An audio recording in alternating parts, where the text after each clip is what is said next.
கனமழை காரணமாக குடியிருப்பு பகுதிகளில் அதிக அளவில் நீர் தேங்கியுள்ளதால் உரிய நடவடிக்கை எடுக்க கோரி சென்னை உயர்நீதிமன்றத்தில் மனு தாக்கல் செய்யப்பட்ட நிலையில் இதுகுறித்த விசாரணையின் போது மழை நிவாரணப் பணிகள் முழுவீச்சில் நடைபெற்று வருவதாக தமிழக அரசு தரப்பில் விளக்கம் அளிக்கப்பட்டுள்ளது.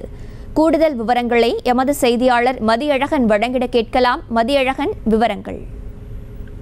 புளியந்தோப்பு பகுதியில் அதிக மழைநீர் தேங்கி இருப்பதாகவும் இது தொடர்பாக உரிய நடவடிக்கை மேற்கொள்ள அரசுக்கு உத்தரவிட கோரி ஞானபானு என்பவர் சென்னை உயர்நீதிமன்றத்தில் மனு தாக்கல் செய்திருந்தார். அந்த மனு தொடர்பாக தலைமை நீதிபதி அமர்வில் முறையீடும் செய்யப்பட்டது. அப்பொழுது தமிழக அரசு தரப்பில் புயல் எச்சரிக்கை அறிவிக்கப்பட்டதை அடுத்து 4 நாட்கள் முன்பாகவே போர்க்கால நடவடிக்கையாக அனைத்து ஏற்பாடுகளையும் அரசு செய்துள்ளதாகவும், வெள்ள பாதிப்பு பகுதியில் மழைநீர் வெளியேற்ற அனைத்து நடவடிக்கையும் மேற்கொள்ளப்படுவதாகவும், நிவாரணம் மற்றும் மருத்துவ முகாம் உள்ளிட்ட அனைத்து அடிப்படை வசதிகளும் துரித நடவடிக்கையாக அரசு செய்து வருவதாகவும் தெரிவிக்கப்பட்டது.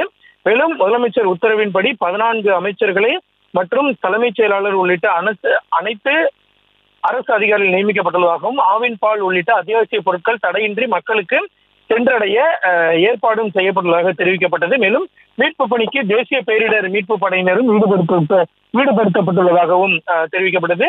இந்த முறையீட்டை தமிழக அரசினுடைய இந்த விளக்கத்தை ஏற்றுக்கொண்ட நீதிபதிகள் மனுதாரருக்கு ஏதேனும் குறைகள் இருந்தால் அதனை அரசிடம் தெரிவிக்குமாறு உத்தரவிட்டனர்.